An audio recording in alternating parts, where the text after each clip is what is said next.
তলবি সভায় সংখ্যাগরিষ্ঠতা পেয়ে বিজেপি তৃণমূলের হাত থেকে ছিনিয়ে নিল গ্রাম পঞ্চায়েত।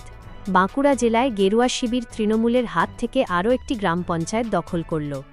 আজ বাঁকুড়ার বড়জোড়া গ্রাম পঞ্চায়েতের তলবি সভায় অধিকাংশ আসনে জয়লাভ করে গ্রাম পঞ্চায়েতের ক্ষমতা দখল করে বিজেপি।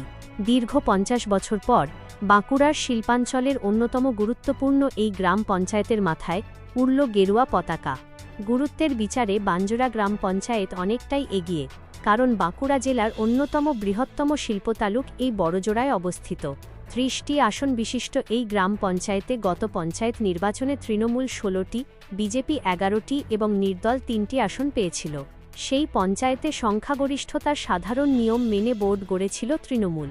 রাজ্যে পরিবর্তনের পর থেকে এই গ্রাম পঞ্চায়েত দখল করা গেরুয়া শিবিরের অন্যতম প্রধান লক্ষ্য হয়ে দাঁড়িয়েছিল। আজকের অনাস্থায় আমরা বড়জোড়া পঞ্চায়েতে, আপনারা জানেন যে দীর্ঘদিন ধরে এই পঞ্চায়েত তৃণমূলের চোরেদের হাতে ছিল। আমরা বিরোধী থেকেও বারংবার এই পঞ্চায়েতে আমরা আন্দোলন করেছি, সাধারণ মানুষের যাতে কাজ হয়, সাধারণ মানুষ যাতে উপকৃত হয়।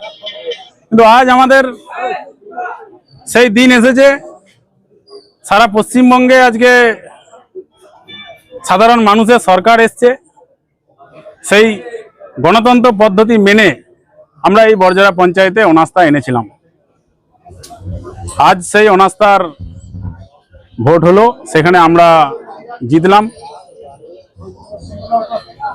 কতজন বিজেপির পক্ষে ভোট দিয়েছে? 17 জন। এখানে 30 জন মেম্বার, সেখানে 17 জন আমাদের ভারতীয় জনতা পার্টির পক্ষে ভোট দিয়েছেন। প্রধান নির্বাচন কতদিন পরে হবে? প্রধান নির্বাচন সেটা সরকারি নিয়ম মেনে, সেটা আমরা যখন নোটিশ পাবো তখন বলতে পারবো কবে প্রধান নির্বাচন হচ্ছে। আমরা এখনো প্রধান নির্বাচনের নোটিশ আমরা কেউই হাতে পাইনি। বিজেপি পঞ্চায়েত দখল করলে প্রথম কাজ আপনাদের কি হবে? আমাদের পঞ্চায়েত দখল করার পর প্রথম কাজ হচ্ছে সাধারণ মানুষের কাজ করা। পঞ্চায়েত, গ্রামের মানুষ পঞ্চায়েত পরিষেবা থেকে যে বঞ্চিত ছিল, আমরা এই পঞ্চায়েত আমাদের হাতে আসার পর গ্রামের মানুষ আর পঞ্চায়েত পরিষেবা থেকে বঞ্চিত থাকবেন না।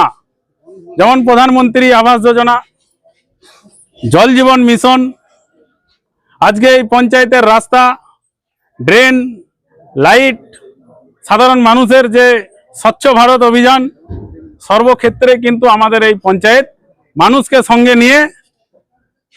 সঙ্গে নিয়ে কিন্তু মানুষের কাজ করবে।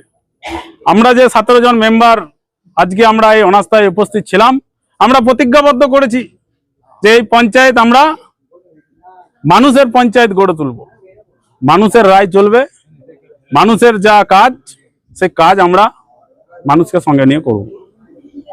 আগে কি স্বচ্ছতা ছিল, বা সেটা নিয়ে তো আপনারা বারবার অভিযোগ তুলেছেন, এই বিষয়ে কি কোনো পদক্ষেপ হবে? একদম, আমরা বারংবার এই পঞ্চায়েতের যে দুর্নীতি হয়েছে সেটা আমরা বারবার আন্দোলন করেছি, চিঠি করেছি, আমরা কিন্তু তা সুরাহা পাইনি। আমরা এই বোর্ড হাতে পাওয়ার পর যারা এই দুর্নীতির সাথে যুক্ত তাদের বিরুদ্ধে আমরা কঠোর আইনত ব্যবস্থা নেব। আপনার নাম? আমার নাম গোবিন্দ ঘোষ, বড়জোড়া পঞ্চায়েতের মেম্বার। সমর্থন করার একটাই কারণ, আজকে আমরা 2023 সালে নির্বাচিত হয়ে পরে মানুষ আমাদেরকে ভোট দিয়ে পরে এলাকার উন্নয়নের স্বার্থে ভোট দিয়েছিলেন, যাতে মানুষের কাজ করতে পারে। কিন্তু দেখা গেল বিগত 3 বছরে কোনো কিছু কাজ সেরকম ভাবে করতে পারেনি। কারণ প্রধানকে, উপপ্রধানকে যে কোনো প্রস্তাব দিতাম, সেগুলি তেনারা বলতেন শুধু হবে, হচ্ছে, এইটুকুই। ইলেকট্রিকের ক্ষেত্রে যদি বলতাম লাইট সারাতে হবে, লাইট জ্বলছে না, সে দীর্ঘদিন ধরে পড়ে থাকতো। ড্রেনের সমস্যা, ড্রেনের জল নিকাশ হচ্ছে না, সেটাও কাজ হতো না। বছরে 2 বার আমরা সবাই জানি বড়জোড়ায় গাজনের সময় এবং আমাদের দুর্গাপুজোর সময় সব থেকে বড় কাজ হয়, আমাদের ড্রেনের প্রত্যেকটা ড্রেন সম্পূর্ণভাবে পরিষ্কার করা হয়। কিন্তু কোনো কথাতেই কান দিতেন না। যদিও করতো কোনো জায়গায় কাজ, সেখানে আবার ময়লা তো তুলে রোডের উপরে রেখে দিত, সেটা সবাই জানেন। সবাই মা বোনেরা যতজন আছে সবাই পুজো দিতে গেলে সেই নর্দমার কাদের উপর পা দিয়ে হেঁটে পরে পুজো দিতে যেতে হতো। এগুলো একটা এত বড় বড় সমস্যার সম্মুখীন হতে হতো, যার ফলে মানুষের কোনো পরিষেবাটা ঠিক মতো দিতে পারতাম না। যার জন্যই আজকে আমরা চাই নতুন সরকার এসছে, তাদের হাত ধরে আমাদের যে 5 জন আমরা মেম্বার আছি, একজন আমাদের নির্দলের আছে, সবাই মিলে আমরা সহযোগিতার হাত বাড়িয়ে দিয়েছি যাতে সুষ্ঠুভাবে গ্রাম পঞ্চায়েত চালনা করতে সহযোগিতা করছি, এটাই বলার। ধন্যবাদ। আপনি কি তৃণমূল থেকে বিজেপি? হ্যাঁ, তৃণমূল থেকে আমি ওনাদেরকে সহযোগিতার হাত বাড়িয়ে দিয়েছি।